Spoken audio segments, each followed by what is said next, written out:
Alright, guys, so this is my first video, and I would be discussing about the first assignment of SEM 1, which is Information Systems Management.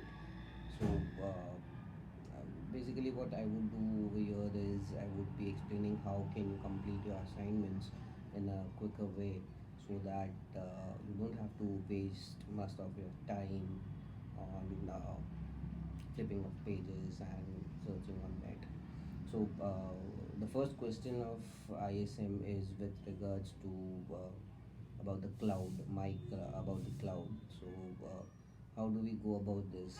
Is what they are expecting is the three type of clouds which are there, which are available, and these are basically public clouds, private clouds, and hybrid clouds. So what you have to do is you have to, in the introduction part, you have to define all three types of clouds. Also, you can mention what are some of the benefits of this clouds, and yeah, that's about it. This is how you complete the first part of the introduction.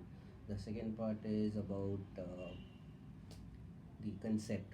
So what you do over here is you have to mention the pros and cons. So it's not a compulsion that you have to mention 5 points or you have to mention 6 points. So it's basically you mention three points about each cloud, about private, public, and hybrid, the pros and cons. So you mention 3 points of pros, 3 points of cons, and you close the concept. And in the conclusion part, what you can do is mention what is the which cloud is more beneficial for the type of company which has been mentioned, which is Pies Industries.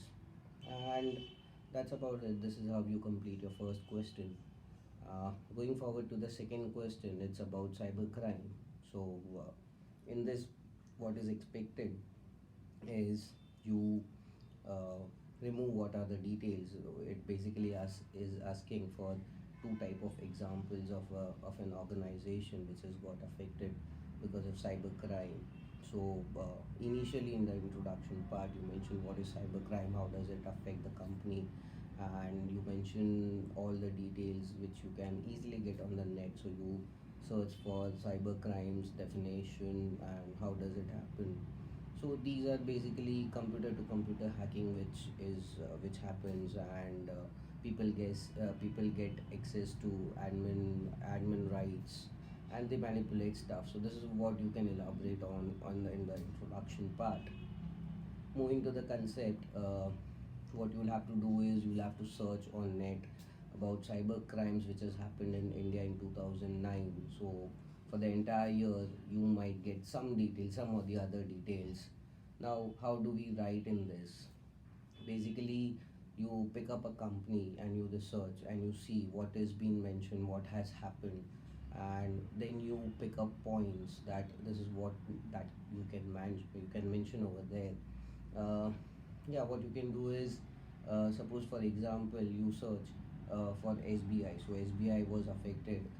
One of its server was left open without any password, and the hackers got information about their usernames, about the client's username, user details, phone number, address, bank account numbers, total balances, etc. So you have to mention all these details, and then you can take any second example, which can be a breach in server, or say a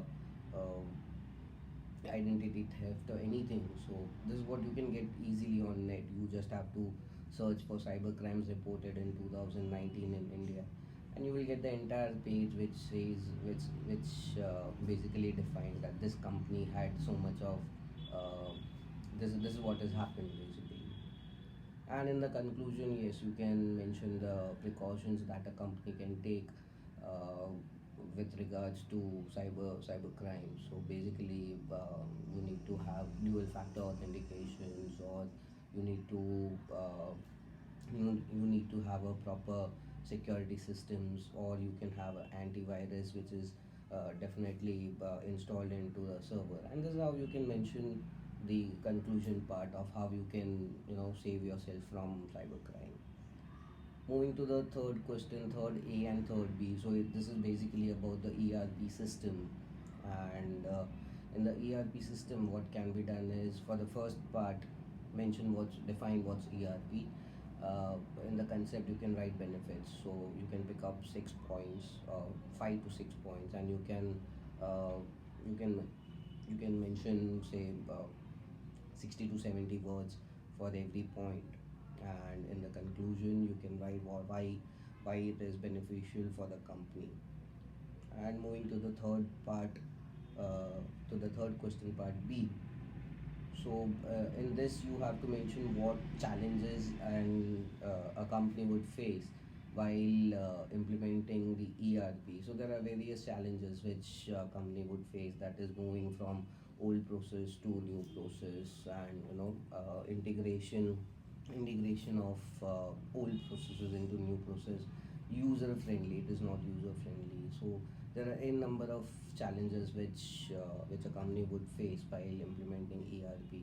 So this data can be received from net. You go and search for challenges that are faced by organizations for implementing ERP, and you will get the entire details. So yes, in the introduction you mentioned some bits and parts of challenges that are faced by ERP. Then you mentioned 5 to 6 points, and in the conclusion you mentioned that how can these challenges would come over. So yeah, that's about it. This is how you can complete your ISM assignment, and it's quite easy. So if you are having any challenges or any problems, you can definitely get in touch with me. My number is there. It's mentioned below, and definitely I will help you out. So I am available on my number at any point of time. You can WhatsApp, or you can get in touch on FB also. Thank you.